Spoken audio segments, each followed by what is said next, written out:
د نبی کریم صلی الله علیه وسلم د نبوت او د رسالت 14 کال وو چې الله جل شانه خپل محبوب ته د مکې نه مدینې ته د هجرت کولو حکم وکړو او د هجرت په سفر کې د نبی علیه الصلاۃ والسلام سره هغه شخصیت موجود وو چې په سړو کې اول چې کوم د نبی علیه الصلاۃ والسلام باندې ایمان راوړی وو دا هغه شخصیت او محترم وو د چا په باره کې چې د پیغمبر علیه الصلاۃ والسلام د خلی مبارک د الفاظ وکړو چې ما په دنیا کې د هر چا د احسانات بدله ورکړې کنده یو سړي بدله مان د ورکړي دا هغه سړی محترم وو چې کله د جنت ته ځي نو د جنت هر دروازه باندې आवाज کوي چې په ما باندې جنت داخل شه او دا هغه سړی محترم وو چې د نبی علیه الصلاۃ والسلام په خلی مبارک باندې هغه ته جنت بشارت ملاو شوی وو دا څوک محترم وو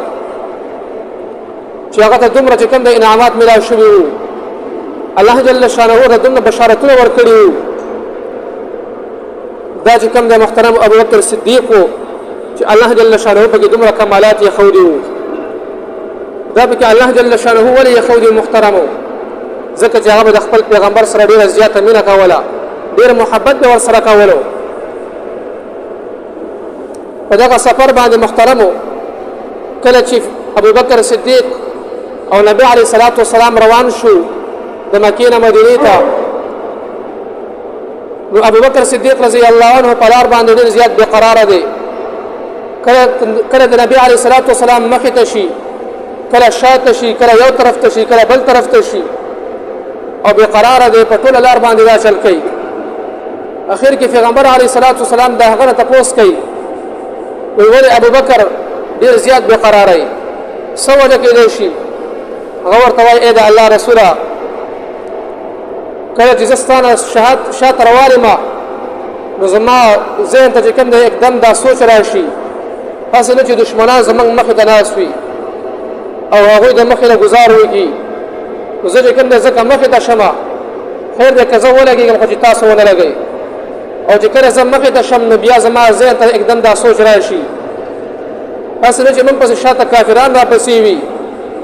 او دغه کافران د شانه ګزار وکړي هسې نه چې تاسو ولګئ خیر دی که زه ولګم خیر دی زه زخمي شمه لیکن تاسو ونه لګئ زه چې کوم دی شاته شم دغه شان دا سوچ چې کوم دی کله ما ښي طرف ته وړي کله ګس طرف ته کله شاته کله مخې ته او بې قراره یم نو عزتمند ورو دا د ابوبکر صدیق رضی الله عنه د خپل پیغمبر سره مینه وه ډېر محبت و او د خپل محبت هغه اظهار کوي په دې ځای کې بیا چې کله محترمو په دې سفر کې یو غار ورله راځي نو حضرت انس رضی الله عنه فرمایي چې ابوبکر صدیق رضی الله عنه خپل خو پیغمبر ته فرمایي نو تاسو انتظار وکئ زه چې کوم دی اول د غار ته ور داخلېږم نو پیغمبر علیه الصلاۃ والسلام ورته اجازت ورکړو کله چې هغه غار ته ور دننه شو نو د هغه غار کې لټول شروع کړل چې آیا دلته خو زهرجن شیز نه وي نو د ابوبکر صدیق رضی الله عنه سره صادر ورسره و په هغه صادر باندې چې کوم دی د هغې ټوکړې ټوکړې کو او دغه غاړه هغه سوړې باندې کړلې یوه سوړه پاتې شوله او هغې د خپله پونده مبارکه کېښودله بیا پیغمبر علیه الصلاۃ والسلام ته اجازت ورکړو نو هغه را داخل شو کله چې سحر شو محترمو نو پیغمبر علیه الصلاۃ والسلام بیا د ابوبکر صدیق رضی الله عنه تپوس کوي وایي صادر دې څه کو هغه ورته ټوله قصه وکړله بیا محترمو پیغمبر علیه الصلاۃ والسلام په دغه وخت کې لاسونه شوت کړل او الله جل شانه ته سوال وکړو وایي ای الله ابوبکر صدیق زما سره په جنت کې په یو درجه کې یو ځای کا نو الله جل شانه چې کوم د وحی راولېږله وحی راغله چې ما ستا دعا قبوله کړله زما عزتمند ورونو که موږ او تاسو لږ سوچ وکړو هغه غار چې هغه د ډېرو مودو نه داسې شل پروت کو